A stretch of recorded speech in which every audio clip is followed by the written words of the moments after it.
আলহামদুলিল্লাহ, আমরা সবাই ভালো আছি। আমাদেরকে ভালো রেখেছে কে? আমাদেরকে সুস্থ রাখে কে? আবার মাঝে মাঝে অসুস্থ বানিয়ে পরীক্ষা করে কে? এজন্য সবসময় প্রশংসা করতে হবে কার?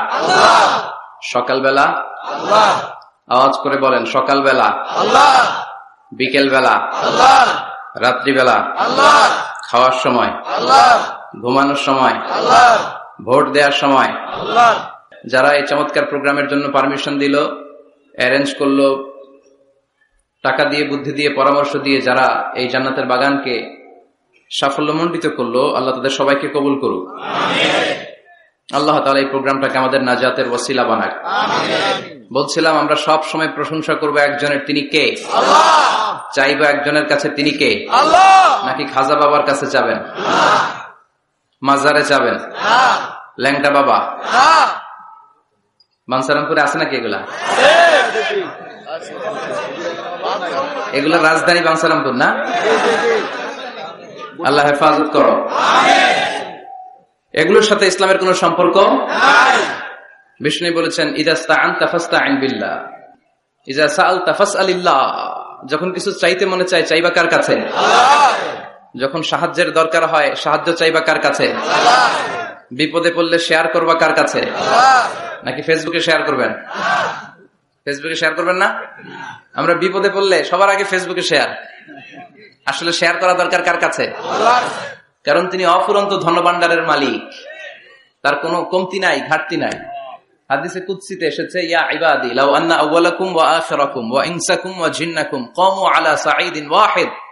পৃথিবীর সব মানুষগুলো যদি এক ময়দানে দাঁড়িয়ে আল্লাহর কাছে চাওয়া শুরু করে, আল্লাহ আমার এটা দাও, সেটা দাও, একের পর এক আল্লাহর কাছে চাইতে থাকে, আর আল্লাহ যদি সব বান্দাদের মনের সব আকুতি পূরণ করে দেয়, সবও দিয়ে দেয়, আল্লাহর ক্ষমতার, আল্লাহর প্রাচুর্যের, আল্লাহর ধনভাণ্ডারের 1 ইঞ্চিও কমবে না। এজন্য বিপদে পড়েছেন, চাইবেন কার কাছে? আল্লাহ। ছেলে হয় না, চাইবেন কার কাছে? আল্লাহ। খাজা বাবার কাছে চাওয়া যাবে না তো? কেউ ফিরে না খালি হাতে, খাজারে তোর দরবারেতে। বলে না এগুলা? এগুলো বলা যাবে না। চাইতে হবে একজনের কাছে, তিনি কে? আল্লাহ। ইন্টেলেক্ট খাটান, আকল খাটান, কমন সেন্সকে খাটান। এই যে বলা হয় খাজার দরবার থেকে কেউ খালি হাতে ফিরে না, ভুয়া কথা। অনেকে দামি ঘড়ি পরে যায়, পরে ঘড়ি চুরি হয়, খালি হাতে ফিরে। পকেট ভর্তি টাকা নিয়ে যায়, টাকা চুরি হয়ে যায়, খালি পকেটে ফিরে। বাটার জুতা পড়ে যায়, অ্যাপেক্সের জুতা পড়ে যায়, ধাক্কার চোটে জুতা কই আর উনি কই, উনি জানে না। তার মানে ফেরার সময় খালি পায়ে ফিরে। একটা দরবার থেকে কেউ কোনোদিন খালি হাতে ফিরে না। দরবারটা কার দরবার? এজন্য গাইতে হবে এভাবে, কেউ ফিরে না খালি হাতে, আল্লাহ রে তোর দরবারেতে। পড়েন, কেউ ফিরে না খালি হাতে, আল্লাহ রে তোর দরবারেতে। কি এক দরবার! 24/7। রাত্রিবেলা পৃথিবীর দরবারগুলো বন্ধ হয়, সুপার শপ বন্ধ হয়, শপিং মল বন্ধ হয়, আর রাত যত গভীর হয়, আল্লাহর দরবারের দরজা তত খুলতে থাকে। এজন্য ছেলে হয় না, আল্লাহর কাছে চাবেন। মেয়ে হয় না, আল্লাহর কাছে চাবেন। ব্যবসায় লাভ হয় না, আল্লাহর কাছে চাবেন। গণক বাবার কাছে যে চাইলে কোনো লাভ নাই। গণক বাবা আপনার ভাগ্যের কিছুই করতে পারবে না, ঠিক কিনা? অনেকের চেম্বার থাকে না, যে গুনে গুনে বলে দেয়, বলে যে হাতের রেখায় এটা এ আছে, তুমি বিয়ে করবে এত সালে, চাকরি পাবা এত সালে, তারপর আমেরিকা যাবা এত সালে। আছে না নাই? এগুলোর সাথে ইসলামের কোনো সম্পর্ক নাই। মনে রাখবেন, হাতের রেখাতে কোনো ভাগ্য থাকে না। থাকে? কারণ ভাগ্য তো তারও থাকে যার হাত থাকে না। হাত নাই, পা নাই, এরকম বিকলাঙ্গ সন্তান বানসারামপুরে আছে? আছে। তো যেই ছেলেটা হাত ছাড়া জন্মালো, ওর ভাগ্য আছে না? হাতে যদি ভাগ্য থাকে তো ওর ভাগ্য গেল কই? সুবহানাল্লাহ পড়ে। আল্লাহ প্রত্যেককে ইন্টেলেক্ট দিয়ে, কমন সেন্স দিয়ে পৃথিবীতে পাঠিয়েছে। আপনি আপনার কমন সেন্স দিয়ে যদি চিন্তা করেন, তাহলে আপনি বুঝতে পারবেন দেয়ার মালিক হচ্ছে শুধু একজন, তিনি কে? আল্লাহ। আমি আমারে যত বেশি ভালোবাসি, তার চাইতো আমারে বেশি ভালোবাসে কে? আল্লাহ। আপনার বাবা মা আপনারে যত ভালোবাসে, তার চাইতো আপনারে বেশি ভালোবাসে কে? আল্লাহ। এজন্য বিপদে আপদে সব সময় আমরা তার কাছে চাইবো। আল্লাহ। তিনি ভালোবাসাকে 100 টুকরা করলেন। কয় টুকরা? 100। ভালোবাসাকে তৈরি করে 100 টুকরা করলেন। 99 টুকরা ভালোবাসা তিনি তার নিজের কাছে রেখে দিলেন, আর মাত্র 1 টুকরা ভালোবাসা পৃথিবীর সব মানুষের মধ্যে তিনি ঢেলে দিলেন। আমরা সবাই মিলে পেয়েছি 1 টুকরা ভালোবাসা। তারপরেও তো ভালোবাসার গানের কোনো শেষ নাই। ঠিক কিনা? ভালোবাসার নাটকের শেষ নাই, ভালোবাসার উপন্যাসের শেষ নাই, ভালোবাসার কাহিনীর শেষ নাই। বন্ধু বন্ধুতে ভালোবাসা, গার্লফ্রেন্ড বয়ফ্রেন্ডে ভালোবাসা আছে না নাই? কিন্তু এগুলো কি চালানো যাবে না। বিবাহ বহির্ভূত যত ভালোবাসা আছে সবগুলোকে হারাম করেছে কে? আল্লাহ। ভালোবাসবেন স্ত্রীকে, স্ত্রীর মুখে খাবার তুলে দিলে সদকা দেয় আর সওয়াব দেয় কে? আল্লাহ। স্ত্রীর হাতের সাথে হাত মিলালে 2 হাতের সগীরা গুনাহ মাফ করে দেয় কে? আল্লাহ। স্ত্রীর চেহারার দিকে তাকালে চোখের সগীরা গুনাহ মাফ করে কে? আল্লাহ। এজন্য তাকাবেন স্ত্রীর দিকে না বাবির দিকে, শালীর দিকে, কাজিনের দিকে তাকানো যাবে? এক নজর ভুল করে কোন নারীর দিকে একটা গ্ল্যান্সে পড়ে যেতেই পারে। আধুনিক ভাষায় পোলাপান্ডা এটার বলে ক্রাশ। কি বলে? তার মানে প্রথম ক্রাশ এটা মাফ করে দিবে কে? আল্লাহ। কিন্তু দ্বিতীয় ক্রাশ ওইটা মাফ হবে না। সাইয়েদনা আলীকে বিষ্ণু বললেন, ইয়া আলী লা তুতবি'আন নাযরাতান নাযরা। আলী, এক নজর যদি ভুল করে কোনো বেগানা নারীর দিকে পড়ে যায় চোখটা নামাও। Lower your gauge, lower your eyesight. চোখ নামাও, তাকিও না আবার। প্রথম নজর তোমার জন্য ক্ষমা, দ্বিতীয় নজর তোমার জন্য গুনাহ। প্রথমে নজর পড়েছে, চোখ নামিয়েছেন, ক্ষমা করবে কে? আল্লাহ। আবার তাকালেন, আবার তাকালেন, বারবার তাকানোর কারণে গুনাহ আছে না নাই? এজন্য প্রথম নজর ক্ষমা, দ্বিতীয় নজর গুনাহ। অনেকে কৌশল করে বলে প্রথম নজর যেহেতু ক্ষমা, এক নজরে আধা ঘন্টা তাকিয়ে থাকবো। এরকম কৌশল করা যাবে? সব কৌশলের বড় কৌশলী কে? আল্লাহ। এজন্য ছেলে নাই, মেয়ে নাই, পাসপোর্ট দিয়ে রেখেছেন, ভিসা লাগে নাই, পরীক্ষার্থী, গোল্ডেন এ প্লাসের আশা রাখো, চাইতে হবে একজনের কাছে। কোন গণক বাবা, কোন সাধু বাবা, কোন পীর বাবার কাছে গেলে কিছু পাওয়া যায় না। কারণ পীর সাহেব রাত্রেবেলা নিজেও কান্দে কার কাছে? ঠিক কিনা? এজন্য আমরা আল্লাহর কাছে চাইবো। আল্লাহ ভালোবাসাকে 100 টুকরা করে নিজের মধ্যে 99 টুকরা ভালোবাসা রেখে দিলেন, আর পৃথিবীর সবার মধ্যে 1 টুকরা ভালোবাসা ভাগ করে দিলেন। ওই 1 টুকরার ছিটে ফোটা লক্ষ লক্ষ নবীরা পেয়েছে, আগের উম্মতেরা পেয়েছে, এই জামানার লোকেরা পেয়েছে, আমি পেয়েছি, উনি পেয়েছে, উনি, আমরা সবাই মিলে 1 ভাগ। আর ওনার মধ্যে কয় ভাগ? তাহলে ভালোবাসা ওনার বেশি না কম? বাবা মা আমাদের যত বেশি ভালোবাসে তার চেয়েও তিনি বেশি ভালোবাসেন। এজন্য ভুল হলে, অন্যায় হলে, অপরাধ হলে আমার আল্লাহর দরবার আছে না নাই? আশা হারানো যাবে না। লা তাইয়াসু মির রাহিল্লাহ, ইন্নাহু লা ইয়াইয়াসু মির রাহিল্লাহি ইল্লাল কওমুল কাফিরুন। কখনো আল্লাহর রহমত থেকে নিরাশ হয়ো না। Never give up. কখনোই রহমত থেকে নিরাশ হওয়া যাবে না। আপনি কত গুনাহ করেছেন, কত পাপ করেছেন, কত অন্যায় করেছেন, কয় ওয়াক্ত নামাজ আপনি ছেড়েছেন, কয়টা মিথ্যাই আপনি বলেছেন। আপনার পাপ আর গুনাহ যদি হয় খালের পানির সমান, আল্লাহর দয়া হচ্ছে সাগরের পানির সমান। সুবহানাল্লাহ। আপনার পাপগুলো যদি হয় পাহাড়ের সমান, আমার আল্লাহর দয়া আকাশের সমান। এজন্য পাপ করলে আমরা মাফ চাইবো কার কাছে? আল্লাহ। মাফ করার জন্য তিনি বসে থাকেন। তিনি বসে থাকেন যে বান্দা কখন ফিরে আসে, কখন ফিরে আসে। এজন্য সব সময় বিপদে আপদে আমরা একজনের কাছে সাহায্য চাইবো, তিনি কে? আল্লাহ। একটা থ্যাঙ্কস জানাই, ধন্যবাদ জানাই, শুকরিয়া জানাই যে আল্লাহ তাআলা আমাদেরকে আজকে এই বানসারামপুরের এই মাদ্রাসা ময়দানে এত চমৎকার পরিবেশে কথা শুনবার তৌফিক এনায়েত করে দিয়েছেন।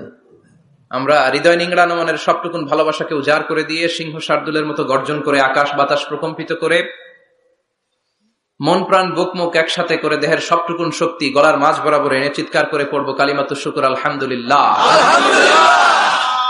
পড়েন রব্বানা লাকাল হামদ হামদান কাসীরান তাইয়িবান মুবারাকান ফীহি ইয়া রাব্বি লাকাল হামদু কামা ইয়ানবাগি লিজালালি ওয়াজহিকা ওয়া আযীমি সুলতানিকা লাকাল হামদু বিল ঈমান লাকাল হামদু বিল ইসলাম লাকাল হামদু বিল কুরআন। প্রশংসা করলাম কার? আল্লাহ। আল্লাহর প্রশংসা করতে ভালো লাগে? সবার ভালো লাগে? তিনি সে আদিকাল থেকে আছেন, অনন্তকাল পর্যন্ত থাকবেন। ওনার কোনো লয় নাই, ক্ষয় নাই, আছে কি? আমরা মরবো, উনি মরবেন? উনি প্রথম, উনি শেষ, ঠিক কিনা? হুয়াল আউয়ালু ওয়াল আখির ওয়াল যাহির ওয়াল বাতিন ওয়া হুয়া বিকুল্লি শাইইন আলীম। প্রথমে কে? আল্লাহ। কথা বলেন। আল্লাহ। শেষে কে? আল্লাহ। প্রথমে আল্লাহ আল্লাহ, শেষেও আল্লাহ আল্লাহ, আকাশে আল্লাহ আল্লাহ, জমিনেও আল্লাহ আল্লাহ। পড়েন, প্রথমে আল্লাহ আল্লাহ, শেষেও আল্লাহ আল্লাহ, আকাশে আল্লাহ আল্লাহ, জমিনেও আল্লাহ আল্লাহ। নিখিল জাহান গায়ে গুণগান, তার নামে গায় আমরাও গাহি তাআলা। হামদে বারি তাআলা, হামদে বারি তাআলা, হামদে বারি তাআলা। সুবহানাল্লাহ, সুবহানাল্লাহ। প্রথমেও তিনি, শেষেও তিনি, প্রকাশ্যেও তিনি, গোপনেও তিনি, সব জায়গায় তিনি। আমি তো বলি সব জায়গায় তিনি, ঠিক কি না? কারণ আমরা যখন আজান দেই, আজানের শুরুতে কি বলি? আল্লাহু আকবার বলি না? তার মানে আজানে আল্লাহর নাম আছে না নাই? কথা বলেন। নামাজে আল্লাহর নাম আছে না নাই? আমরা যখন ধারালো একটা ছুরি দিয়ে ঈদুল আজহার দিনে পশু জবাই করি, কি বলি? আল্লাহর নাম। আবার জিকিরের মধ্যে আছে কার নাম? জোরে বলেন। তার মানে আজানে আল্লাহ আল্লাহ, একামাতে আল্লাহ আল্লাহ, কোরবানিতেও আল্লাহ আল্লাহ, জিকিরেও আল্লাহ আল্লাহ। পড়েন, আজানে আল্লাহ আল্লাহ, একামাতে আল্লাহ আল্লাহ, কোরবানিতেও আল্লাহ আল্লাহ, জিকিরেও আল্লাহ আল্লাহ। নিখিল জাহান গাই গুণগান, তার নামে গায় আমরাও গাহি তাআলা। হামদে বারি তাআলা, হামদে বারি তাআলা, হামদে বারি তাআলা। আল্লাহু আকবার। কি এক মধুর নাম! শুরুতেও তিনি, শেষেও তিনি, গোপনেও তিনি, প্রকাশ্যেও তিনি। পড়েন সুবহানাল্লাহ। এজন্য সব সময় প্রশংসা করব কার?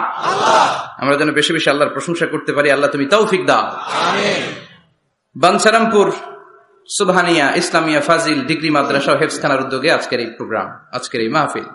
আমি এসে প্রিন্সিপাল হুজুরের সাথে কথা বলছিলাম। যোগ্য একজন প্রিন্সিপাল আপনারা পেয়েছেন, আলহামদুলিল্লাহ। পড়েন, প্রায় 18 বছর ধরে উনি লিড দিচ্ছেন, এলাকাবাসীদেরকে নিয়ে এই পর্যন্ত প্রতিষ্ঠানটিকে নিয়ে এসেছেন। আল্লাহ যেন কিয়ামত পর্যন্ত এই প্রতিষ্ঠানটাকে হেদায়েতের মার্কাজ হিসেবে কবুল করে, আমরা পড়ি আমিন।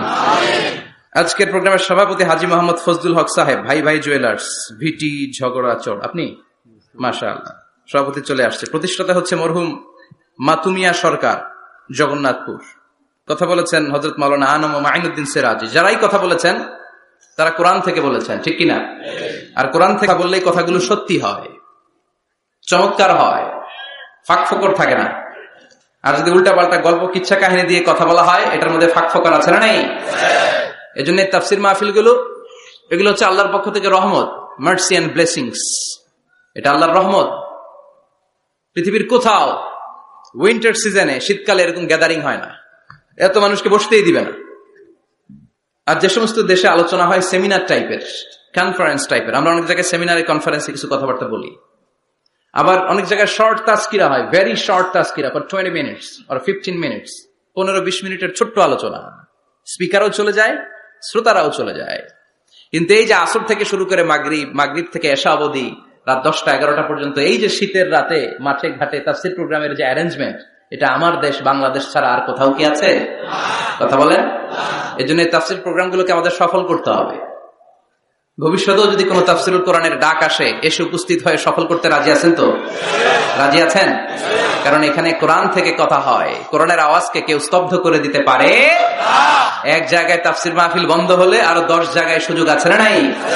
কারণ আল্লাহর ওয়াদা যে আল্লাহ কোরআনের বাণীকে ছড়িয়ে দিবে। বিশ্বনবীকে আল্লাহ তাআলা পুরো পৃথিবীটাকে ছোট্ট করে, কনসাইজ এন্ড প্রিসাইজ করে, মিনিয়েচার করে বিশ্বনবীকে দেখিয়েছেন। মুহাম্মদ দেখো, this is Asia, this is America, this is Africa. পুরো মহাদেশ গুলো দেখিয়েছেন, গোটা বিশ্বটাকে বিশ্বনবীর কাছে ছোট করে দেখিয়েছেন। আর বিশ্বনবী বলেছেন, যত দূর জায়গা আমি দুচোখ দিয়ে দেখেছি, তত দূর জায়গায় কালিমার বাণী পৌঁছে যাবে। পৃথিবীর কোন অপশক্তি কোরআনের আওয়াজকে থামিয়ে দিতে পারবে না। ওয়ালা বাইতা ওয়াবার ওয়ালা মাদার, কোন ছনের ঘর, পাকা ঘর, টিনের ঘর, জঙ্গল, পাহাড়, পর্বত, এমন কোন জায়গা থাকবে না যে জায়গা থেকে আল্লাহু আকবার ধ্বনি উচ্চারিত হবে না। চিল্লা এখন ঠিক কিনা? এজন্য ইসলামের পক্ষে থাকলে লাভ না লস? আর ইসলামের বিপক্ষে গেলে সব শেষ, দুনিয়াও বরবাদ, আখিরাতও বরবাদ। এজন্য আমরা যেন সব সময় ইসলামের পক্ষে থাকতে পারি। আল্লাহ তৌফিক দাও। আর জোরে পড়েন আমিন।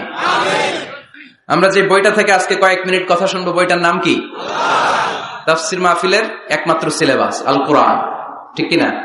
এই কোরআনের বাইরে কথা বললে এখানে খাওয়া নাই, আছে মাইক, আছে কি? এখানে যদি কেউ গীতা পাঠ করে মাইট দিবেন না?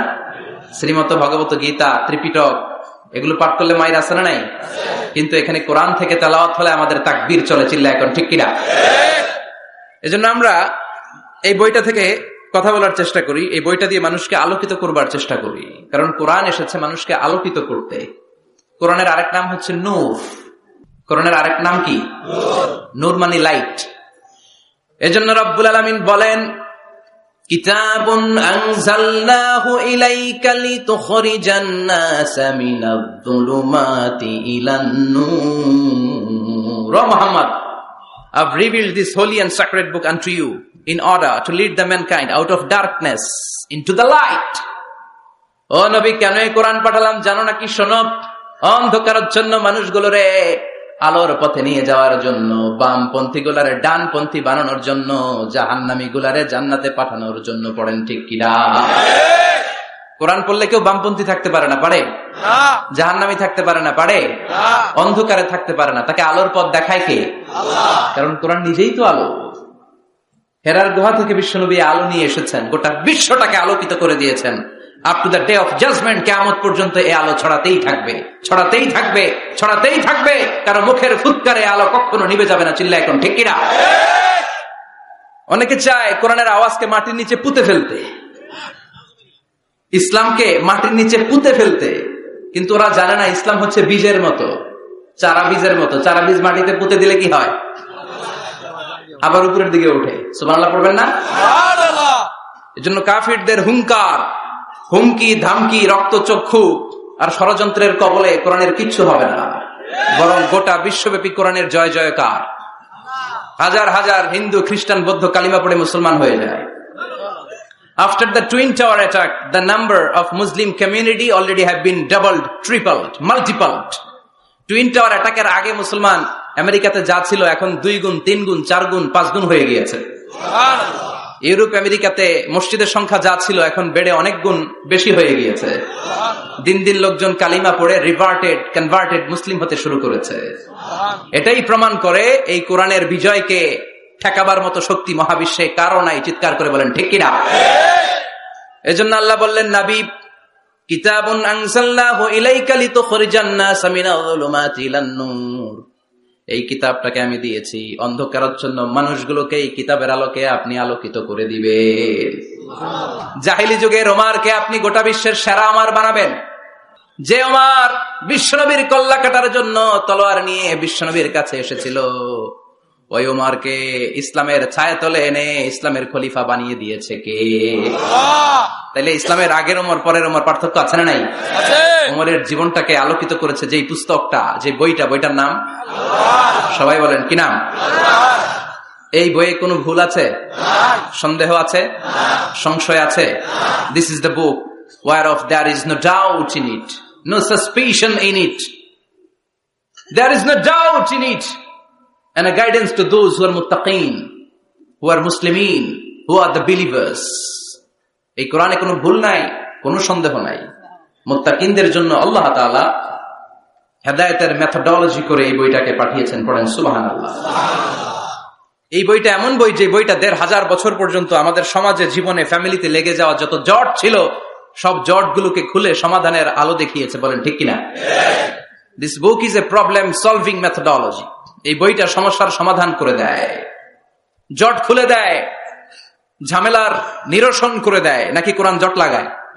নাকি পেস লাগায়? পেস লাগায় না খোলে? তার মানে সব সমস্যার সমাধান দিতে পারে। সমাধান চাও যদি জীবনে, মরণে ফিরে যাও, খুঁজে নাও, চোখ রাখো কোরআনে। চোখ রাখবেন কোথায়? না এটিএন বাংলার পর্দায়, জি বাংলার পর্দায়, স্টার জলসা, কিরণমালা, কোথায় রাখবেন? সবাই পড়েন, সমাধান চাও যদি জীবনে, মরণে ফিরে যাও, খুঁজে নাও, চোখ রাখো কোরআনে। If you want the solution this দুনিয়া এন্ড আখিরা, go back, have a look to the holy কোরআনে। সুবহানাল্লাহ। Go back, have a look to the holy Quran. যাও, তোমার চেয়ারে বসো, হেলান দিয়ে বইটা খোলো আর চোখ বোলাও, তোমার সমস্যার সমাধান এনে দিতে পারে কে? আল্লাহ।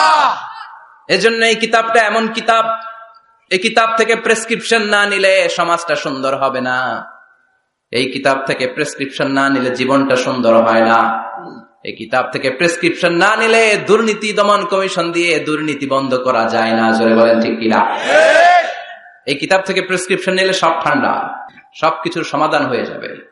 এই জন্য জীবনে মরণে এই কিতাবটাকে সাথী বানাতে হবে। রাজি আছেন তো? নাকি শুধু তাফসির মাহফিলে বয়ান শুনে শেষ? কোরআন তেলাওয়াত করতে রাজি আছেন তো? Our duties to the holy and sacred book, holy Quran. আমাদের যে সমস্ত দায়িত্ব আছে এই কিতাবের প্রতি, তার প্রথম দায়িত্ব হচ্ছে রেসাইটেশন অফ দিস হোলি বুক। প্রতিদিন এই বইটাকে তিলাওয়াত করা, আবৃত্তি করা, সুন্দর কণ্ঠে আবৃত্তি করা। বিশ্বনবী বলেছেন, মান লাম ইয়াতাগান্না বিল কুরআন ফালাইসা মিন্না। যে সুন্দর কণ্ঠে কোরআন তেলাওয়াত করে না, সে আমার উম্মত হতে পারে না। এজন্য কোরআন তেলাওয়াতের দরকার আছে না নাই? কোরআন তেলাওয়াত করেন তো? কিয়ামতের দিন কোরআন যদি আমাদের বিরুদ্ধে দাঁড়ায়, জান্নাতের দরজা খুলবে না আটকে যাবে? এজন্য প্রথমত প্রতিদিন আমরা কোরআনের তেলাওয়াত করব। রাজি আছেন? মনে থাকবে? যারা কোরআন জানেন না, হুজুর কোরআন শিক্ষার আসর একটা করবেন সান্ধ্যকালীন রমজান মাসে। মুরব্বীরা, বয়স্করা যারা কোরআন পড়তে পারে না, তারা এখানে এসে কোরআন শিখবেন। রাজি আছেন তো? আমরা কোরআন জেনে বুঝে মরতে চাই। রাজি আছেন? কোরআন শিখলেও লাভ, শিখাইলেও লাভ। খায়রুকুম মান তাআল্লামাল কুরআন ওয়া আল্লামা। The best person among you who reads Quran by himself and teaches it to others. সবচেয়ে সেরা আল্লাহর কাছে সে যে নিজেও কোরআন পড়ে অন্যেরও পড়ায় দেয়। আপনি যদি কাউকে শুধু সূরাতুল ফাতিহাটা শিখিয়ে দেন, সে সারা জীবনের নামাজে যত সূরা ফাতিহা পড়বে তার সওয়াব তো তার থাকবেই। ওইটার একটা পার্সেন্টেজ সওয়াব আপনার আমলনামায় আছে না নাই? কি এক কিতাব, এক অক্ষর পড়লে 10টা নাকি? সুবহানাল্লাহ বাড়িতে যায় বললেন। এক আয়াত পড়লে জান্নাতের বিল্ডিং এক এক তলা করে লম্বা হতে থাকে। তেলাওয়াত নিজ কান দিয়ে ঠান্ডা মাথায় শুনলে আকাশ থেকে রহমতের ঝিরি ঝিরি বাড়িধারা নামতে থাকে। অন্যকে শিখাই দিলে আল্লাহর কাছে শ্রেষ্ঠ লোকদের তালিকায় নাম চলে যায়।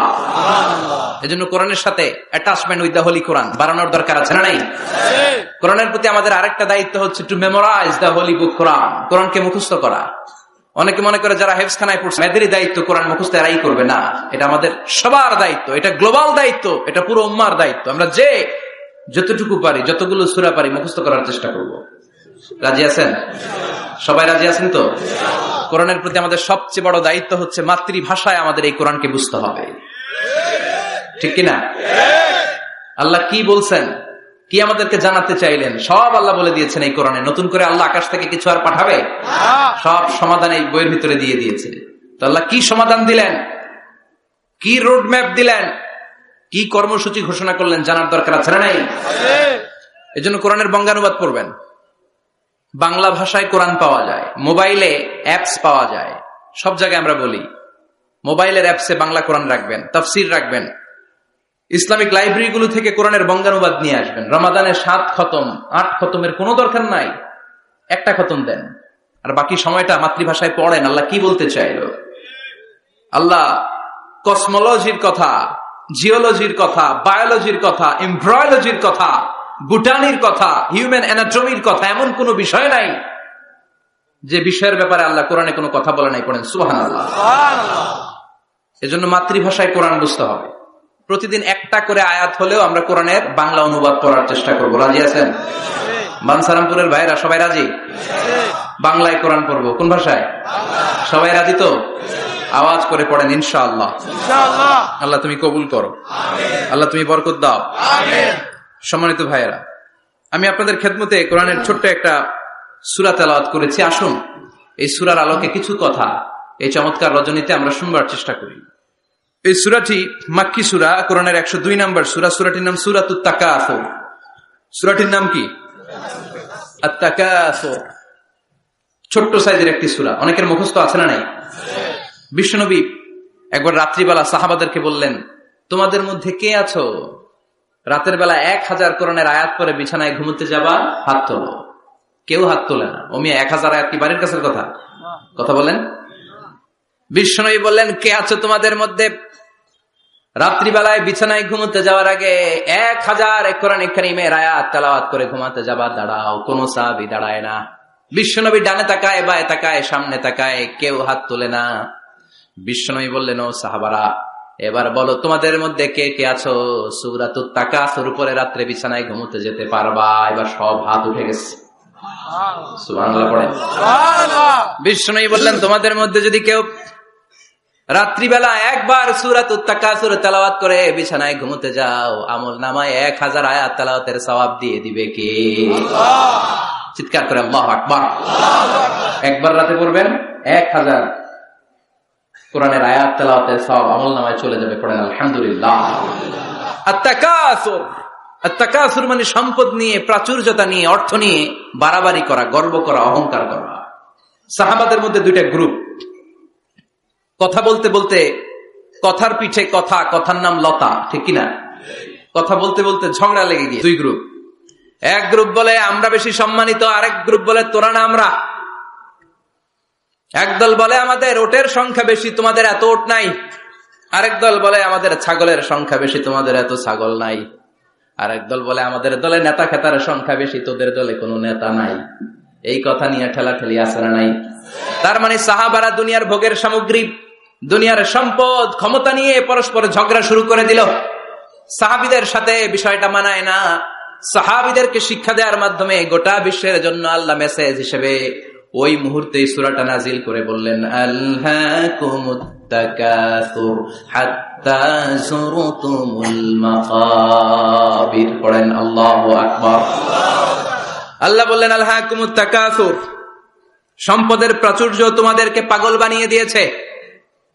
হাত্তা যুরতুমুল মাকাবির, এই সম্পদের প্রাচুর্যতার কথা, মোহের কথা তোমরা বলতে পারবে না যতক্ষণ না তোমরা কবরে যাবা। কই যাবা? কথা বলেন।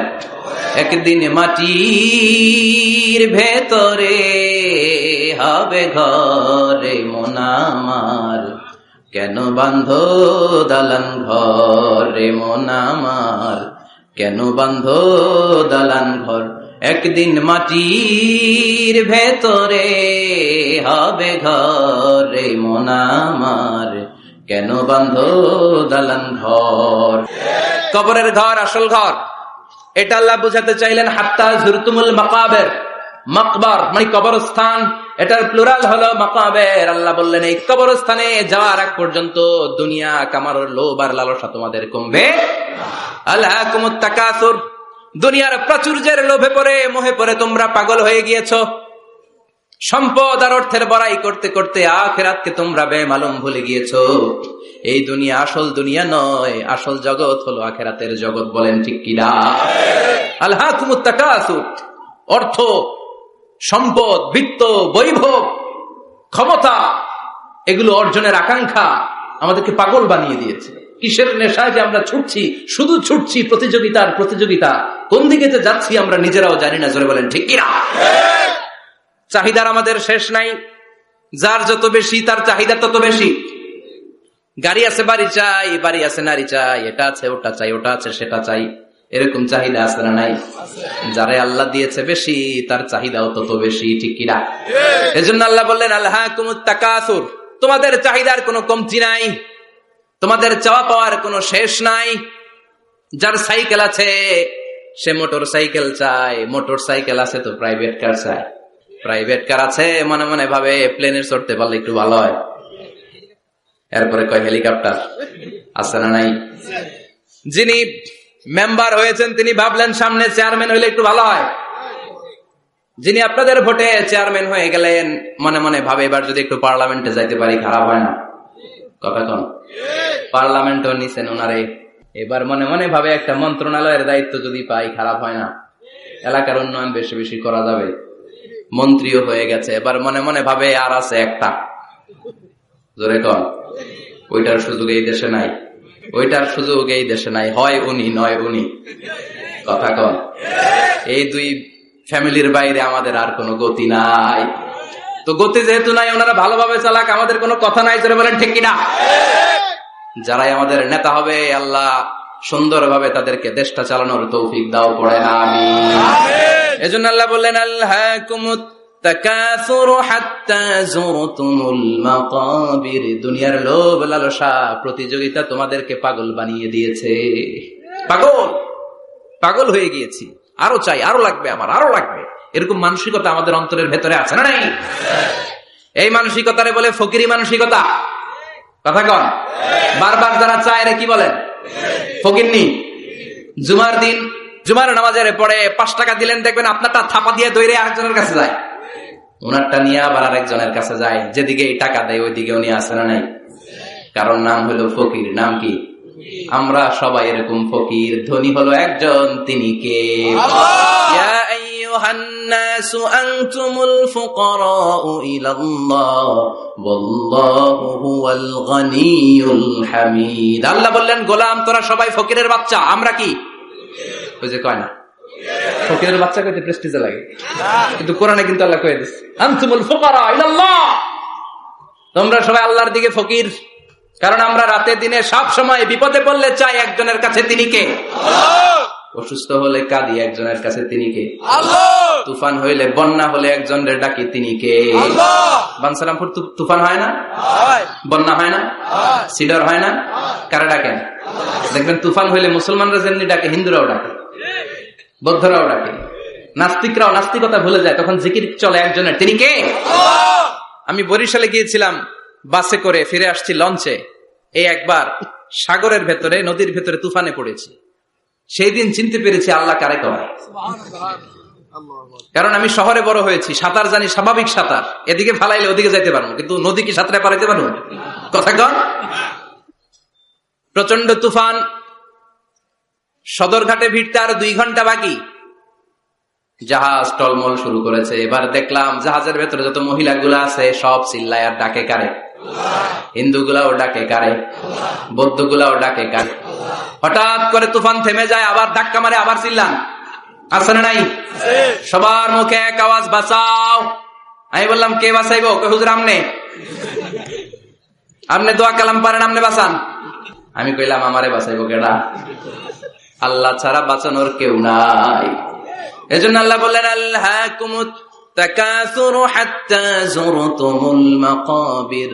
তোমরা সম্পদের লোভে, দুনিয়ার লোভে পাগলের মতো হয়ে গিয়েছো। ফকিরদের যেই স্বভাব, সেরকম স্বভাব তোমাদের মধ্যে ঢুকেছে, ঠিক কিনা? আরো চাই, আরো লাগবে, আরো দাও, সব খামু, সব আমার। পেটটা এতটুকু, হ্যাঁ সব খাইবো। পেট কদ্দুর, কিন্তু বলে কি সব খাবো। আনলিমিটেড ডিমান্ড, শেষ নাই। প্রতিযোগিতার পর প্রতিযোগিতা। উনার কত টাকা, আমার টাকা তার চেয়ে বেশি লাগবে। ওর বাড়ি কয়টা, আমার বাড়ি আর কয়েকটা বাড়ানো লাগবে। ওর বিল্ডিং যদি হয় 5 তলা, আমার লাগবে 6 তলা। কিন্তু উনি তাহাজ্জুদ পড়ে, আমারও তাহাজ্জুদ পড়া লাগবে। এই টেনশন আছে নাকি? কথা বলেন। ওনার বাড়ি 5 তলা, আমারটা লাগবে 8 তলা। বিষ্ণু বলেছেন, one of the minor sign before the day of judgement, people will start to compete to construct high rise buildings. কিয়ামতের আগে লোকজন বড় বড় বিল্ডিং বানানোর প্রতিযোগিতা শুরু করে দিবে।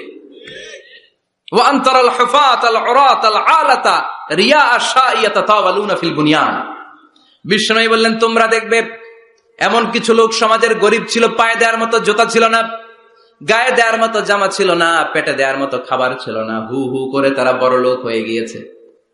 আর সমাজের এদিকে সেদিকে আনাচে কানাচে বিল্ডিং বানানোর প্রতিযোগিতা করতে শুরু করেছে। আছে না নাই? বানসারামপুরে মুরব্বী যারা আছেন একটু বলেন তো, আজ থেকে 20 বছর আগে এরকম এত বিল্ডিং, টাওয়ার, ফাউন্ডেশন ছিল? কুমিল্লা শহরে, চট্টগ্রামে, ঢাকায় আজ থেকে 20 বছর আগে এখন যেমনি টাওয়ার বানানোর প্রতিযোগিতা, এগুলো ছিল?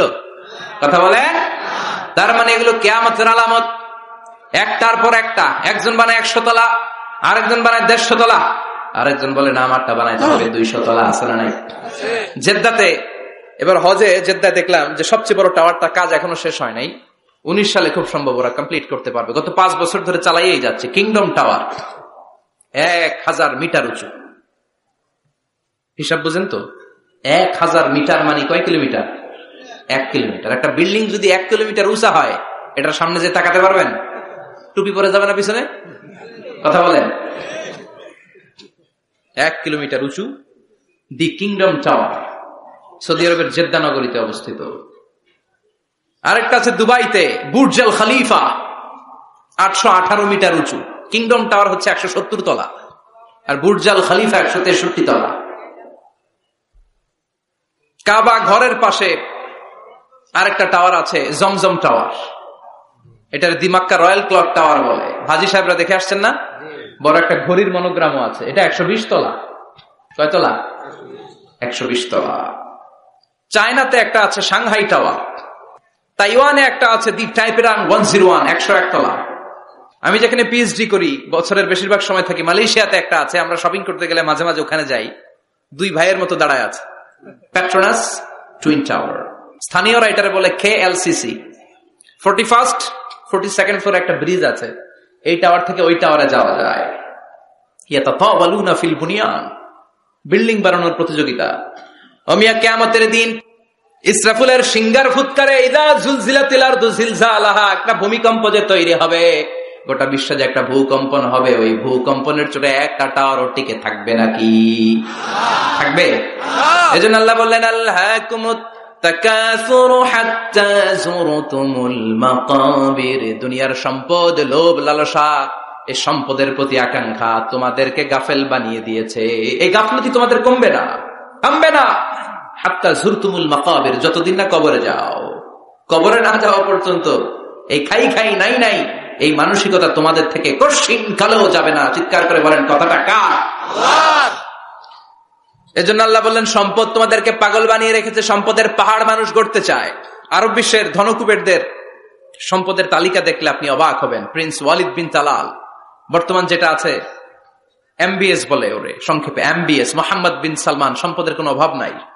ওয়ালিদ বিন তালাল আরেক ধনকুবের, আগের বাদশাহ আব্দুল্লাহর ভাগিনা, তার একটা প্লেন আছে, পার্সোনাল জেট প্লেন। এই প্লেনটার 70% মেড অফ গোল্ড, 70% স্বর্ণ দিয়ে বানানো। Can you imagine? কল্পনা করতে পারেন? গত 2 বছর আগে আমি ব্রুনাই গিয়েছিলাম একটা প্রোগ্রামে। ব্রুনাইতে আছে পৃথিবীর সবচাইতে বড় প্যালেস, রাজপ্রাসাদ, নাম ইস্তানা নুরুল ইমান। প্রায় 2000 কক্ষ আছে ওই রাজপ্রাসাদের ভেতর। এটার মালিক হচ্ছে ব্রুনাইয়ের বাদশাহ সুলতান হাসান আল বালখিয়া। গ্র্যান্ড হায়াত নামে একটা হোটেল আছে, ওইটার মালিক। ওনার সংগ্রহে 500টা রোলস রয়েস গাড়ি আছে। কয়টা? এক একটা গাড়ির দাম কমসে কম 10 কোটি টাকা। আচ্ছা, একজন মানুষের পুরো ফ্যামিলি নিয়ে চলতে ফিরতে মজমাস্তি করতেও কয়টা গাড়ি লাগে? হ্যাঁ, একটা গাড়ি, 2টা গাড়ি, সর্বোচ্চ 3টা গাড়ি, ঠিক কিনা?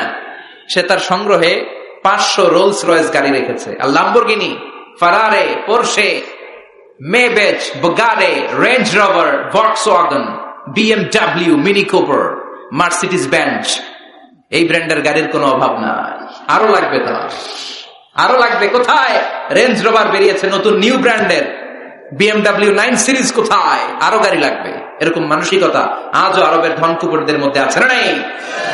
এজন্য আল্লাহ বললেন খবরদার, সম্পদ তোমাদেরকে পাগল বানিয়ে দিয়েছে। আলহাকুমুত তাকাসুর, এই সম্পদের মায়া কোনদিন তোমাদের কমবে না। হাত্তা যুরতুমুল মাকাবির, যতদিন না তোমরা কবরের ভিতরে ঢুকবা। ইসলাম সম্পদ উপার্জন করতে বাধা দেয় না, তবে সেটা হতে হবে হালাল পন্থায়, ঠিক কিনা? কারণ হালালে বরকত দিয়েছে কে? হারামে কোনো বরকত আছে? আচ্ছা বলেন তো, গরু খাওয়া হালাল না হারাম? কুকুরের গোশত খাওয়া হারাম। বাংলাদেশে কি বেশি বেশি গরু জবাই হয় না কুকুর? গরু। গরু বছরে বাচ্চা দেয় কয়টা? একটা। কুকুর বাচ্চা দেয় কয়টা? 6টা 7টা, অনেকগুলো। তারপরেও বাংলার জমিনে গরু বেশি না কুকুর বেশি? সুবহানাল্লাহ পড়বেন না? গরু খাইলামও বেশি, গরু জবাই করলামও বেশি, আবার গরু বাচ্চাও দিল কম। কুকুর খাইলাম না, কুকুর জবাইও করলাম না, কুকুর বাচ্চা দিল অনেক, কিন্তু কুকুর কম, গরু বেশি। কারণ গরু খাওয়া হালাল, আর হালালে বরকত ঢুকিয়ে দিয়েছে কে? আল্লাহ। এজন্য আল্লাহ বললেন গোলাম, হালালে বরকত, হালাল পন্থায় কোটি কোটি টাকার মালিক হন, ইসলামে বাধা নাই। তবে নিসাব পরিমাণ সম্পদ হলে যাকাত দিতে বলেছে কে? ফি আমওয়ালিহিম হাক্কুন লিসসাইলি ওয়াল মাহরুম। তোমার সম্পদের মালিক শুধু তুমি নও, না খেয়ে থাকা সমাজের গরিবদের ওই সম্পদে ভাগ আছে না নাই? অনেকে যাকাতের শাড়ি দেয়, যাকাতের লুঙ্গি দেয়। যাকাতের শাড়ি বলতে, যাকাতের লুঙ্গি বলতে কোনো লুঙ্গি নাই, ঠিক কিনা? যাকাত হচ্ছে এমন পরিমাণের সম্পদ আপনি একজনকে দিয়ে দিবেন, ওই সম্পদ পেয়ে জীবনে আর কোনদিন যেন তার আরেক জায়গায় যাকাতের টাকা নিতে হাত পাতা না লাগে। কিন্তু যাকাতের শাড়ি দেয়, আছে না নাই? পত্রিকায় বিজ্ঞপ্তি দেয়, আবার ওই শাড়ি আনতে যায় পদপৃষ্ট হয়ে লোকজন মারা যায়। এরকম টাকা আছে না নাই? এজন্য আল্লাহ বললেন খবরদার, সম্পদ উপার্জন করো, কিন্তু নিসাব পরিমাণ সম্পদের মালিক হলে যাকাত দিবা।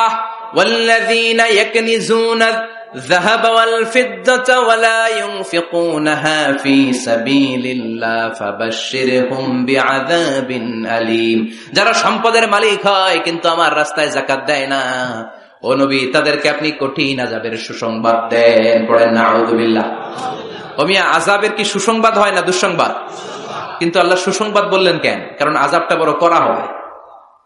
যাকাত যারা দেয় না, ব্যাংক ব্যালেন্স করে, এফডিআর করে, সঞ্চয়পত্র কিনে রাখে, ফ্ল্যাটের পর ফ্ল্যাট কিনে রাখে, জমির পর জমি কিনে রাখে, যাকাত দেয় না, ওদের শাস্তি হবে ভয়ঙ্কর। শাস্তির তীব্রতা বোঝানোর জন্য আল্লাহ বললেন সুসংবাদ। ছেলে পরীক্ষায় ফেল করেছে, গণিত পরীক্ষায়, মা বলে ফেল করছস, তোর বাপে আসুক, এমন মাইট দিবে, মাইট খাইয়া মজা টের পাবি। ও মিয়া, মাইট দিলে কি মজা লাগে না ব্যথা লাগে? কথা কন তো। মা তো কয় মজা পাবি, মজা টের পাবি। তার মানে মাইটটা খুব কড়া মাইর হবে, কড়া।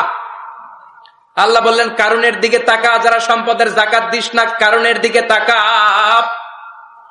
সাইয়েদনা মুসা আলাইহিস সালামের চাচাতো ভাই মুসা আলাইহিস সালাম বললেন কারুন যাকাত দাও। কয় কেন দিমু?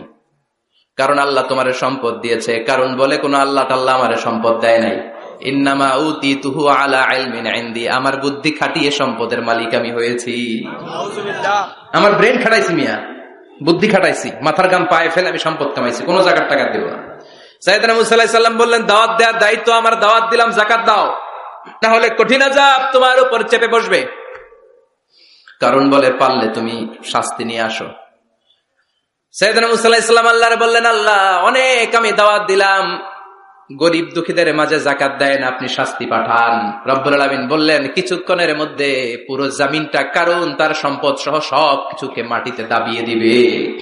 ফাখাসাফনা বিহি ওয়া বিদারিহিল আরদ, হঠাৎ করে পুরো জমিন কারণের সম্পদ সহ মাটিতে টান দিতে লাগলো। আমি জায়গাটা নিজে দেখে এসেছি। আমি মিশরের পড়াশোনা করেছি, তো মিশরের কায়রোতে ছিলাম। কায়রো থেকে প্রায় 100 মাইল দূর হবে একটা শহর আছে ফাইউম।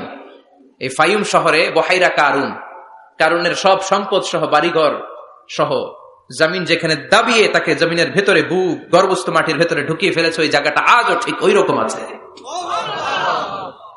ওখানে একটা লেক হয়ে গিয়েছে, হ্রদ। মিশরীরা এখন মাছ ধরে।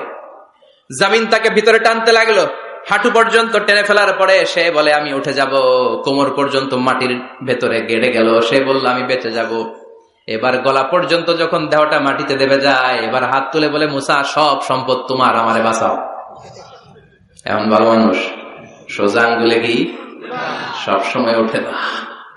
ও মুসা সম্পদ নাও, আমারে বাঁচাও, বাঁচতে চাই। সাইয়েদনা মুসা বলে দ্য টাইম ইজ আপ, সময় শেষ। যখন দাওয়াত দিয়েছি তখন যদি দাওয়াত মেনে নিতা বেঁচে যেতা, এখন আমারও কিছু করার নাই, আমি গেলাম। ইয়াতাজালজালু ফিল আরদ হাত্তা ইয়াউমুল কিয়ামা, প্রতিদিন সহিহ বুখারীর বর্ণনা 1 বিঘত পরিমাণ আল্লাহ তাআলা জমিনকে আদেশ দিয়েছেন কারুন এবং তার সম্পদকে প্রতিদিন 1 বিঘত করে জমিনের ভেতরে নিতে থাকবে up to the day of judgement, কিয়ামত পর্যন্ত। কারণ তার সম্পদ সহ জমিনের ভিতরে যেতেই থাকবে, যেতেই থাকবে। চিল্লায় পড়েন সুবহানাল্লাহ। এজন্য আল্লাহ বললেন সম্পদ তোমারে বাঁচাতে পারে না, ক্ষমতা তোমারে বাঁচাতে পারে না, বাঁচাতে পারে একজন, তিনি কে? আল্লাহকুমুত তাকাসুরু হাত্তা যুরতুমুল মাকাবির, দুনিয়ার সম্পদের লোভে পড়ে আখিরাতকে তোমরা বেমালুম ভুলে গিয়েছো। এই গাফলতি তোমাদের থামবে না যতক্ষণ না তোমরা কবরে ঢুকবা। কার কথা? এজন্য যাকাত দেওয়ার দরকার আছে না নাই? এলাকায় তো এসে গল্প শুনলাম অনেক বিজনেস ম্যাগনেট আছে, আশা করি তারা যাকাতও দেয়, ঠিক কিনা? আপনাদের মধ্যে থেকে যারা ধনী আছে তাদেরকে পৌঁছাবেন যে যাকাত না দিলে কারণের মতো পরিণতি করে দিতে পারে কে? সম্পদগুলো কিয়ামতের দিন পেঁচাতে পেঁচাতে কোমর পর্যন্ত পেঁচাবে, আবার পেঁচাতে পেঁচাতে গলা পর্যন্ত পেঁচিয়ে ছবল দিয়ে বলবে আনা মালুক আনা কানজুক, আনা মালুক আমি তোর মাল, আমি তোর সম্পদ, আনা কানজুক আমি তোর ব্যাংক ব্যালেন্স, আমারে খা। এক একটা ছবলের চোটে পুরো দেহটা 70 গজ জমিনের ভেতরে চলে যাবে। এজন্য আল্লাহ বললেন আল্লাহকুমুত তাকাসুরু হাত্তা যুরতুমুল মাকাবির, দুনিয়ার প্রাচুর্যতা তোমাদেরকে মোহাচ্ছন্ন করেছে। আমরা মোহের মধ্যে পড়ে আছি, ঠিক কিনা? আমাদের চলাফেরা, কথাবার্তা, লাইফস্টাইল দেখলে মনেই হয় না যে আমরা মরব, মনে হয় যে 1000 বছর রাজত্ব করতে আমরা এসেছি, কেউ আমাদেরকে থামাতে পারবে না, কোনদিন আমাদের মরণ হবে না। চিল্লায় বলেন ঠিক কিনা? এই দুনিয়াটা আসল জীবন না, আসল জীবন কবরের জীবন। এই দুনিয়ার দৃষ্টান্ত আল্লাহর কাছে হলো 4টা স্বর্ণের টুকরার মতো আর 3টা লাশের মতো। স্বর্ণের টুকরা কয়টা? লাশ কয়টা? বনি ইসরাইলের জামানাতে তিনজন যুবক কর্মের সন্ধানে, কাজের সন্ধানে বেরিয়েছিল।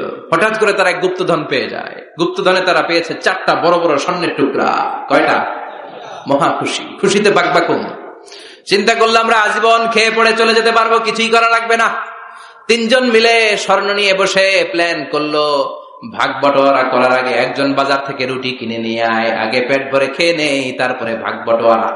একজন রুটি আনতে গিয়েছে, ওই দুইজন ভাবতে শুরু করলো যেটারে রুটি আনতে পাঠাইছে ওইটা যদি মেরে দিতে পারি তাহলে ভাগাভাগির আর কোনো কাম নাই। স্বর্ণ কয়টা? তুই নিবি 2টা, আমি নিব 2টা। আর যে রুটি কিনতে গিয়েছে সে মনে মনে ভেবেছে রুটির মধ্যে বিষ মাখিয়ে নিয়ে যায়। কি মাখিয়ে নিয়ে যায়? ওই 2টা বিষ খাইয়া ঠুস সব। যেই চিন্তা ওই কাজ। রুটির মধ্যে বিষ মাখিয়ে নিয়ে এসেছে। 2 বন্ধু ওইটারে ধরে আঘাত করতে করতে দুনিয়া থেকে বিদায় করে দিয়েছে। এবার 2টা বলে এইটারে মারতে অনেক কষ্ট হয়েছে, আগে খাইয়া লই, এরপরে তুই 2টা আমি 2টা। এবার বিষ মাখানো রুটি খেয়ে ওরাও শেষ। আহা, আল্লাহু আকবার। 4টা স্বর্ণের টুকরা পড়ে আছে, 3টা লাশ পড়ে আছে। হাযিহি মাসালু হায়াতিদ দুনিয়া, এটা দুনিয়ার জীবনের দৃষ্টান্ত। এজন্য মানুষের স্বভাব হলো আরো চাই, আরো চাই। বিষ্ণু বললেন লাউ লিকুল্লি ইবনি আদমা ওয়াদিয়াম মিন যাহাব, আল্লাহ বনি আদমের সবাইকে যদি এক একটা স্বর্ণের পাহাড়ের মালিক বানিয়ে দেয়, আহাব্বা আন ইয়াকুনা লাহু ওয়াদিয়ান, সে চাইবে কেমন করে আরেকটা স্বর্ণের পাহাড়ের মালিক হওয়া যায়। ও মিয়া, আমার যদি একটা স্বর্ণের পাহাড়ের মালিক বানায় দেয়, আমার 14 পুরুষ সে স্বর্ণের পাহাড় বেচা খেয়ে শেষ করতে পারবো? তা আরেকটা দিয়ে আমি কি করবো? সবাইকে যদি এক একটা স্বর্ণের পাহাড়ের মালিক বানিয়ে দেয়া হয়, তারপরে প্রত্যেকে চাইবে কেমন করে আরেকটা পাহাড়ের মালিক হওয়া যায়। কারণ ওই যে খাই খাই, আরো লাগবে, আরো লাগবে। কবরের মাটি ওর মুখে ঢোকার আগ পর্যন্ত ওর এই খাই খাই স্বভাবের বন্ধ হবে না। চিৎকার করে বলেন ঠিক কিনা? এজন্য আল্লাহ বললেন কবরে না ঢুকলে তোমাদের এই আকাঙ্ক্ষা থামবে না, লোভ লালসা বন্ধ হবে না। হাত্তা যুরতুমুল মাকাবির, কবরে তোমাদেরকে যেতেই হবে, মরতে তোমাদেরকে হবে। এই পৃথিবীতে কেউ থাকার জন্য আসে নাই, জোরে বলেন ঠিক কিনা? মরতেই হবে, যেতেই হবে, চলে যেতেই হবে। এজন্য বিশ্বনবী বলতেন আকসিরু যিকরা হাযিমিল্লাহ যাত, জীবনের সব স্বাদ আল্লাহকে নিঃস্বাদ করে দেয়, পানসা করে দেয়। ওই মৃত্যুর কথা বেশি বেশি স্মরণ করবা। জীবনের স্বাদ আল্লাহ সব কিছুকে পানসা করে দেয়। কোন জিনিস? মরণ। চিল্লায় বলেন কোন জিনিস? আরো জোরে বলেন কোন জিনিস? সুনিশ্চিত যেতেই হবে, কোন সন্দেহ আছে? কথা বলেন, সন্দেহে আছে কারো? The most certain thing in our life is death, and the most uncertain thing in our life is the time of death. আমাদের জীবনের সবচেয়ে সুনিশ্চিত বিষয় হচ্ছে আমাদের মরণ, মরতে হবে। কিন্তু সবচেয়ে অনিশ্চিত বিষয় হচ্ছে মরণের সময়। কখন মরবো এটা আমরা কেউ জানি না, কিন্তু মরবো যে এটা আমরা সবাই জানি। চিল্লায় বলেন ঠিক কিনা? কেউ বেঁচে থাকতে পারবে না, সবাই চলে যাবে, সব মরে যাবে, শুধু একটা সত্তা বেঁচে থাকবে। চিল্লায় বলেন তিনি কে? কুল্লু মান আলাইহা ফানি ওয়া ইয়াবকা ওয়াজহু রাব্বিকা যুল জালালি ওয়াল ইকরাম ফাবিআইয়ি আলাই রাব্বিকুমা তুকাযযিবান। পৃথিবীর বুকে যা দেখা যায় সব মরে শেষ হয়ে যাবে, মরবে না শুধু একটা সত্তা, তিনি কে? সব মরে যাবে, সবাই মরে যাব। মালাকুল মাউত সবার রূহ কবজ করে ফেলবে। আল্লাহ বলবে আখবিরনি মাইয়াব্বা, হে মৃত্যুর ফেরেশতা কি করছো? সব মারছি। সবাই মারছো? সব শেষ। কে বাকি? জিনেরা বাকি, জিনদের মারো। সবগুলো জিন শেষ করা হবে, বাকি থাকবে ইবলিস। আল্লাহ বলবেন সবাইকে যেই কষ্ট দিয়ে ইন্তেকাল করিয়েছ, সবগুলো কষ্ট একত্রিত করে ইবলিসটারে তুমি মারো। সবচেয়ে কষ্ট দিয়ে নির্মম ভাবে ইবলিসকেও শেষ করা হবে। আল্লাহ বলবেন আখবিরনি মাইয়াবকা, ও মালাকুল মাউত এবার বলো আর কে বেঁচে আছে? মালাকুল মাউত বলবে আল্লাহ কেউ নাই, কেউ নাই, সব শেষ। মানুষ শেষ, প্রাণীগুলো শেষ, পাখিগুলো শেষ, সাগরের মাছগুলো শেষ, আপনার কথা মতো জিনগুলাও। এবার আছে শুধু ফেরেশতারা। কারা? কথা বলেন। আল্লাহ বলবেন ফেরেশতাদেরও মারো। শুরু হবে ফেরেশতা নিধন। একের পর এক সব ফেরেশতার রূহ কবজ করা হবে। এবার আল্লাহ বলবে আখবিরনি ইয়া মালাকাল মাউতি মাইয়াবকা, ও মালাকুল মাউত আর কে কে বেঁচে আছে আমার একটু বলো।